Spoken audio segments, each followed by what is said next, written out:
திருச்சிற்றம்பலம். இப்போ நம்ம சுந்தரமூர்த்தி நாயனாருடைய வரலாறின் பாகம் 3 பார்க்கலாமா? நம்பியாரூரர் காமக்கோட்டத்திலேருந்து கிளம்பி திருக்கட்சி மேற்றாளினைக்கு வந்து பதிகம் பாடி வணங்கிட்டு அங்கேருந்து கிளம்பி திருவோணகாந்தன் தாலிக்கு வந்து பொற்காசு வேணும்னு மனசில் நினச்சிக்கிட்டு நெய்யும் பாலும் அப்படின்ட்டு தொடங்குற ஒரு திருப்பதிகத்தை பாடின உடனே சிவபெருமான் அவருக்கு நிறைய பொற்காசுகள் கொடுத்துட்டாங்க. அப்புறம் அதை எடுத்துகிட்டு அங்கேருந்து கிளம்பி போகிற வழியில் இருக்க சிவஸ்தலங்களை எல்லாம் வணங்கிக்கிட்டே திருவன்பார்த்தான் பனங்காட்டூருக்கு போய் பிறப்பிலேயே பிறந்த பிணிகளையும் துன்பங்களையும் தீரா நோய்களையும் தீர்க்க வல்ல தீர்க்கதரிசியை வணங்கி விடையின் மேல் வருவானை அப்படின்ட்டு தொடங்குற ஒரு திருப்பதியத்தை பாடி அப்புறம் அங்கேருந்து கிளம்பி திருமேற்பேரு திருவள்ளம் போன்ற சிவஸ்தலங்களை வணங்கிக்கிட்டே திருக்காலத்துக்கு வந்துட்டார். கண்ணப்பரை வணங்கிட்டு சிவபெருமானை வணங்கும்போது செண்டாடு விடையாயின்ற ஒரு திருப்பதிகத்தை பாடி வணங்குறாரு.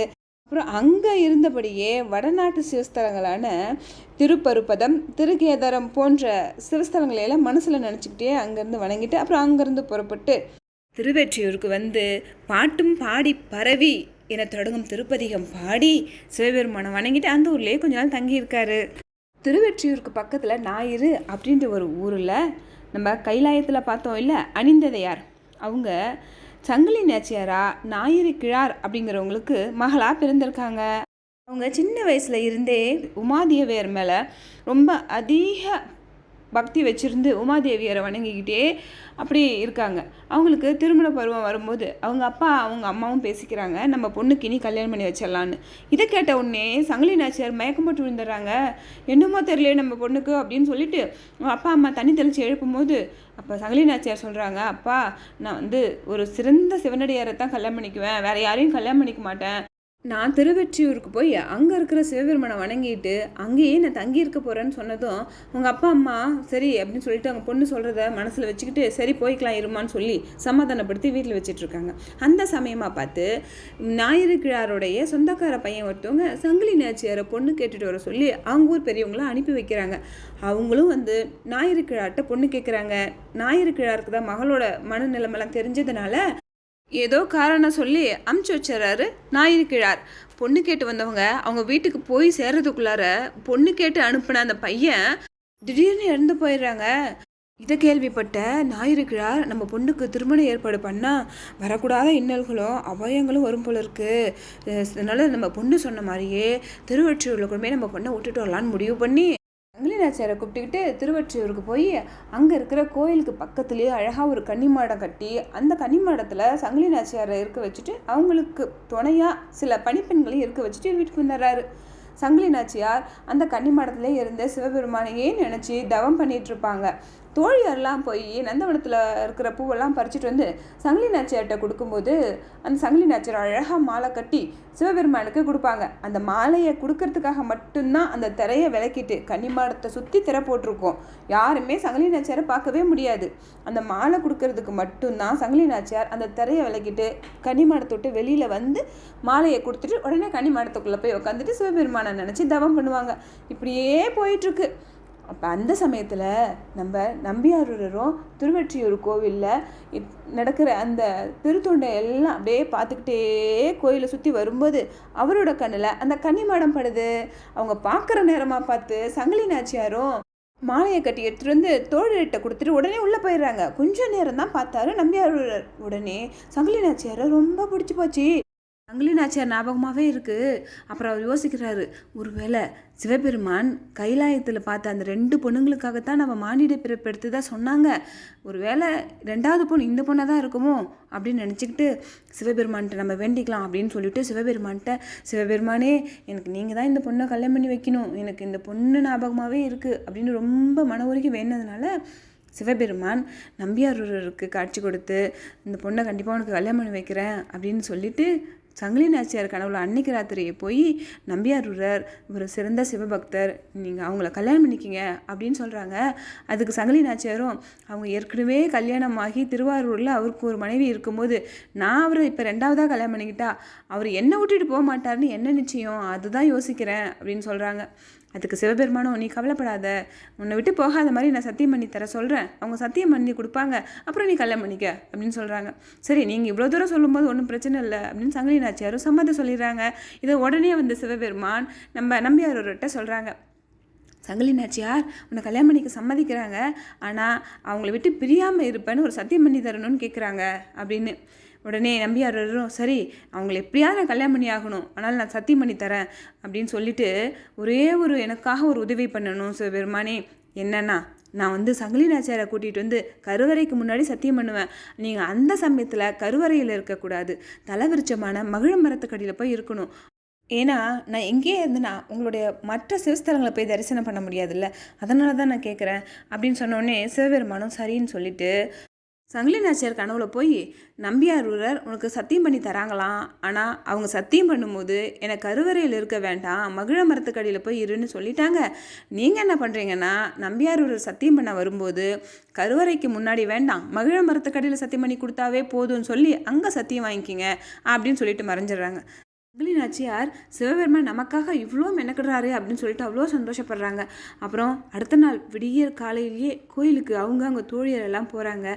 அப்போ நம்பியாரூரர் சங்கிலி நாச்சியாரையும் அவங்க தோழியரையும் பார்த்துட்டு சிவபெருமான் உங்களை கல்யாணம் பண்ணிக்கணும்னா உங்களுக்கு ஒரு சத்தியம் பண்ணி கொடுக்க சொன்னாங்க, வாங்க கருவறைக்கு முன்னாடி உங்களுக்கு சத்தியம் பண்ணி கொடுக்குறேன் அப்படின்னு சொல்லி அவங்க சொல்லும்போது சங்கிலி நாச்சியாருடைய தோழியெல்லாம் சொல்கிறாங்க, இல்லை கருவறைக்கு முன்னாடிலாம் சத்தியம் பண்ணணும்னு அவசியம் இல்லை, மகிழ மரத்துக்கடியிலே நீங்கள் சத்தியம் பண்ணி கொடுத்தீங்கன்னா போதும்னு சொன்னோடனே நம்பியாரூருக்கு ஒரே அதிர்ச்சி ஆகுது. நம்ம அங்கே தானே சிவபெருமான் இருக்க சொன்னோம், இப்போ இவங்க அங்கேயே சத்தியம் கேட்குறாங்களே, இப்போ நம்ம சத்தியம் பண்ண மாட்டோம் அப்படின்னா அது பெரிய தப்பாக போயிடும். சரி என்ன நடந்தாலும் நடக்கட்டும், சிவபெருமான் மேலே பாரத்தை போட்டு அங்கேயே சத்தியம் பண்ணிவிடுவோன்னு சொல்லிட்டு சங்கிலி நாச்சியாரை கூப்பிட்டுக்கிட்டு அந்த மகிழ மரத்தடிக்கு போய் மகிழ மரத்தை 3 முறை நான் இந்த ஊரை விட்டு பிரிய மாட்டேன் அப்படின்னு சத்தியம் பண்ணி கொடுத்துட்றாங்க.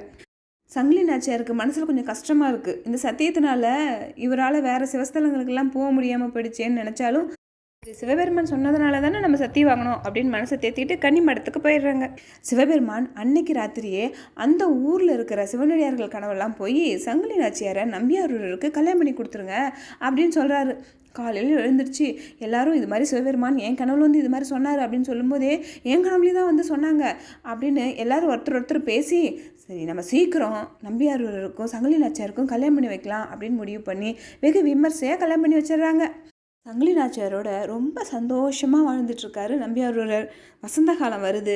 வசந்த காலம் வந்தோடனே நம்பியாரூரருக்கு திருவாரூர் ஞாபகம் வருது. தியாகேச பெருமானுடைய வசந்த உற்சவம் வெகு விமர்சையாக நடக்குமே அப்படின்னு நினைக்க அவர் மனசெல்லாம் திருவாரூர்லேயே இருக்குது. எப்படியாவது இங்கேருந்து கிளம்பி திருவாரூர் போயிடலான்ட்டு நினப்பு வருது. தியாகேச பெருமானை பிரிஞ்சிருக்க முடியாமல் ரொம்ப தவிக்கிறாரு. அப்போ பக்திமையும் அடிமையும் கைவிடுவான் பாவியேன் அப்படின்ற ஒரு திருப்பதிகத்தை பாட தொடங்கி எத்தனை நாள் பிரிந்திருக்கேன் என் ஆரூர் இறைவனையே என்ற குறிப்புடன் அந்த திருப்பதிகத்தை பாடி முடிக்கிறாரு. நம்பியாரூரால் திருவாரூரில் இருக்கிற தியாகேச பெருமானை பிரிஞ்சு இருக்க முடியாததுனால ஒரு முடிவு பண்ணி சரி நம்ம கிளம்பி திருவாரூருக்கே போயிடலாம் அப்படின்னு சொல்லிட்டு திருவொற்றியூரில் இருக்கிற இறைவனை வணங்கிட்டு அவர் திருவொற்றியூர் எல்லையை தாண்டாரு. அப்பயே அவருடைய கண் பார்வை பறி போய் மயங்கி விழுந்துடுறாரு. அப்புறம் நினைவு எழுந்திரிச்சு பார்க்கும்போது அவருக்கு கண் பார்வை தெரியல. உடனே அப்போதான் அவர் நினைக்கிறாரு நம்ம திருவொற்றியூர் இறைவன் முன்னாடி சத்தியம் பண்ணிட்டு இப்போ திருவொற்றியூர் எல்லையை தாண்டினதுனால தான் நமக்கு கண் பார்வை போயிடுச்சு. சரி நம்ம இறைவனை நினச்சி ஒரு பதிகம் பாடி நம்ம கண் பார்வை திருப்பி வர வைக்க சொல்லலாம் அப்படின்னு சொல்லிட்டு அழுக்கு மெய்கொடு அப்படின்ட்டு தொடங்குற ஒரு திருப்பதிகத்தை பாடி திருவொற்றியூர் இறைவனை வேண்டி வணங்குறாரு. ஆனாலும் அவருக்கு கண் பார்வை தெரியல. சரி நம்ம திருவாரூருக்கு போய் இறைவனை வணங்கணும் அப்படின்ற அந்த ஆர்வம் அவருக்கு அதிகமாக இருந்ததுனால கிளம்பலாம் அப்படின்னு முடிவு பண்ணி கூட வந்த அடியார்கள் எல்லாம் அவருக்கு வழி சொல்ல அவர் அப்படியே கிளம்பி வடதிருமுல்லை வாயிலுக்கு வணங்கிட்டு திருவெண்பாக்கம் அங்கே இருக்கிற சிவபெருமானை வணங்கி எனக்கு இப்படி கண்ணு தெரியாமல் ஆயிடுச்சே, நீ பார்த்துக்கிட்டு இங்கே தான் இருக்கியா அப்படின்ற மாதிரி கேட்குறாரு. அப்போ சிவபெருமானும் நான் இங்கே தான் இருக்கேன், நீ கிளம்பு அப்படியே கோவமாக இருக்க மாதிரி அப்படி சொல்லி ஒரு ஊன்றுகோலை மட்டும் தூக்கி போடுறாரு நம்பியாரூர் முன்னாடி. அப்போ நம்பியாரூர் பிழையுளன பொறுத்திடுவீர் அப்படின்ற ஒரு திருப்பதிகத்தை பாடி சரி சிவபெருமானுடைய கருணை இங்கே இவ்வளோதான் பலருக்கு அப்படின்னு மனசில் நினச்சிக்கிட்டு பழையாறைக்கு போயிட்டு திருவாலங்காட்டுக்கு பக்கத்தில் முத்தா முக்தி தர வல்ல அப்படின்ற ஒரு திருப்பதிகத்தை பாடிட்டு அங்கேருந்து கிளம்பி திருவூரல் வழியாக காஞ்சிபுரத்துக்கு வந்துட்டாங்க. காஞ்சிபுரத்தில் காமாட்சி அம்மன்ட்ட அப்படி மன உருகி வேண்டாங்க, எனக்கு கண் பார்வை வேணும், உங்களையும் சிவபெருமானையும் கண் குளிர பார்த்து வணங்கணும் அப்படின்னு அப்படி மன உருகி வேண்டும் போது காமாட்சி அம்மன் அம்மா இல்லை, அப்புறம் பையனை கஷ்டப்பட ரொம்ப விடுவாங்களா, உடனே அவங்க என்ன பண்ணுறாங்க இடதுகண் பார்வையை கொடுத்துட்றாங்க. சுந்தரர் ரொம்ப சந்தோஷப்பட்டு ஆலந்தானுகத்து அமுது செய்தானை அப்படின்ற தொடங்குற ஒரு திருப்பதிகத்தை பாடி ஆனந்தமாக நடனம் ஆடுறாங்க. அப்புறம் அந்த ஊர்லேயே கொஞ்ச நாள் தங்கி இருக்காங்க. அப்புறம் அங்கேருந்து கிளம்பி போகிற வழியில் இருக்க சிவஸ்தலங்களை எல்லாம் வணங்கிக்கிட்டே திருநெல்வாயிலரத்துறை அப்படின்ற ஒரு ஊருக்கு வந்து அங்கே சிவபெருமானை வணங்கும் போது கல்வாய் அகிலும் அப்படின்ட்டு தொடங்குற ஒரு திருப்பதிகத்தை பாடி அங்கேயே கொஞ்ச நாள் தங்கியிருக்காங்க. அப்புறம் அங்கேருந்து கிளம்பி வர வழியில் இருக்க சிவஸ்தலங்களை வணங்கிக்கிட்டே திருவாவடுதுறை வழியாக திருத்துருத்திக்கு வந்துட்டாங்க. அப்போ அந்த சமயத்தில் அவருக்கு தோல்லாம் கொஞ்சம் அலர்ஜி மாதிரி நோய் மாதிரி வந்துடுச்சு. அதை போக்கிக்கணுங்கிறதுக்காக கோயிலுக்கு போய் சிவபெருமானை வணங்கும் போது சிவபெருமான் இந்த கோவிலில் வடப்பக்கம் உள்ள தீர்த்த குளத்தில் நீ குளிச்சின்னா உனக்கு இந்த நோயெல்லாம் சரியாக போயிடுன்னு சொல்கிறாங்க. உடனே நம்பியாரூரும் அந்த குளத்தில் போய் குளிக்கும்போது அப்படியே ஒரு உடம்புல இருக்கிற நோய் எல்லாம் சரியாயிடுச்சு. நம்பியாரூர் உடனே கோயிலுக்குள்ளே போய் மின்னுமா மேகம் அப்படின்ட்டு தொடங்குற ஒரு திருப்பதிகத்தை பாடி இறைவனை வணங்கிட்டு போகிற வழியில் இருக்க சிவஸ்தலங்களை எல்லாம் வணங்கிக்கிட்டே திருவாரூர் வராரு. திருவாரூரை அவர் ஒரு கண்ணால் பார்க்குறது அவருக்கு மன நிறைவே ஆகலை. மனசு ரொம்ப கஷ்டப்படுறாரு. நேராக தியாகேச பெருமான் கோயிலுக்கு போயிட்டு, சிவபெருமானே உங்களை ஒரு கண்ணால் பார்க்குறது எனக்கு ரொம்ப கஷ்டமாக இருக்குது, 2 கண்ணால் பார்த்து நான் ஆனந்தப்படணும் அப்படின்னு நினச்சி மீளா வடிமை அப்படின்ட்டு தொடங்க ஒரு திருப்பதிகத்தை பாடி ரொம்ப மன உருகி வேண்டி கேட்கிறாரு. நான் பண்ணது தப்பு தான் இல்லைங்களே, ஆனால் அந்த 2 பொண்ணுங்களை கல்யாணம் பண்ணிக்கிறதுக்காகத்தான் நீங்களே இந்த பூலோகத்துக்கு அனுப்புனேன்னு சொன்னீங்க. இப்போ எனக்கு ஒரு கண் பார்வை தான் தெரியுது, எனக்கு இன்னொரு கண் பார்வையே வேணும், உங்களை 2 கண்ணால் பார்க்கணும் அப்படின்னு மன உருகி வேண்டதுனால சிவபெருமான் அவருக்கு வலது கண் பார்வையும் கொடுத்துறாரு. அவர் ரொம்ப சந்தோஷப்பட்டு இறைவனை வணங்கிட்டு கோவிலில் இருக்காங்க. ஆனால் நம்பியாரூர் கூட வந்த அடியார்கள் எல்லாம் பழைய நினப்பில் பறவை நாச்சியாருடைய வீட்டுக்கு போகிறாங்க. பறவை நாச்சியாருக்கு அவங்க சொந்தக்காரங்க மூலயமா திருவெற்றியூரில் சங்கிலி நாச்சியார்ன்ற ஒரு பொண்ணை கல்யாணம் பண்ணிக்கிட்டாரு நம்பியாரூரர் அப்படின்னு தெரிஞ்சு பயங்கர கோவத்தில் இருக்காங்க. அதனால் அடியார்களை யாரையும் வீட்டுக்குள்ளேயே விடல. இனி நம்பியாரூருக்கு எனக்குமே எந்த சம்மந்தமும் இல்லைங்கும் போது உங்களுக்கு எனக்கும் என்ன சம்மந்தம், இனி யாரும் எங்கள் வீட்டுக்கு வரக்கூடாது அப்படின்னு திருப்பி அனுப்பிச்சுட்றாங்க. போன அடியார் எல்லாம் நம்பியாரூர்கிட்ட வந்து பறவை நாச்சியார் உங்கள் மேலே செம்ம கோவத்தில் இருக்காங்க, நீங்கள் அவங்க வீட்டுக்கு வரவே கூடாதுன்னு வேற சொல்லிட்டாங்கன்னு சொன்னோடனே நம்பியாரூர் ரொம்ப கஷ்டப்படுறாரு. அப்புறம் அந்த ஊர் பெரிய மனுஷனுக்கெல்லாம் கொஞ்சம் சொல்லி நீங்கள் பறவை நாச்சியாரை என்னோட சேர்ந்து வாழ சொல்லுங்கள் அப்படின்னு சொல்லி தூது அனுப்புகிறாங்க. அவங்களும் போய் பறவை நாச்சியார்கிட்ட சொல்லும்போது பறவை நாச்சியார் அவரோட என்னை சேர்ந்து வாழ சொன்னீங்கன்னா நான் இப்பயே செத்து போயிடுவேன் அப்படின்னு சொன்னோடனே அவங்களும் இதுக்கு மேலே இவங்ககிட்ட இதை பற்றி பேசக்கூடாதுன்ட்டு வந்துடுறாங்க. அப்புறம் நம்பியாரூர்கிட்ட சொல்லும்போது நம்பியாரூர் ரொம்ப கஷ்டப்பட்டு என்ன பண்ணலான்னு யோசனை பண்ணி சரி சிவபெருமான்கிட்டயே சொல்லுவோம் அப்படின்னு சொல்லிட்டு சிவபெருமான்கிட்டயே மன உருகி வேண்டுறாங்க, நீங்கள் தான் பறவை நாச்சியாரோடைய கோவத்தை தீக்கணும்னு. அப்போ சிவபெருமான் அந்த ஊர் அர்ச்சகர் மாதிரி உருமாறி அன்னைக்கு ராத்திரே பறவை நாச்சியாரோடைய வீட்டு கதவு தட்டுறாங்க.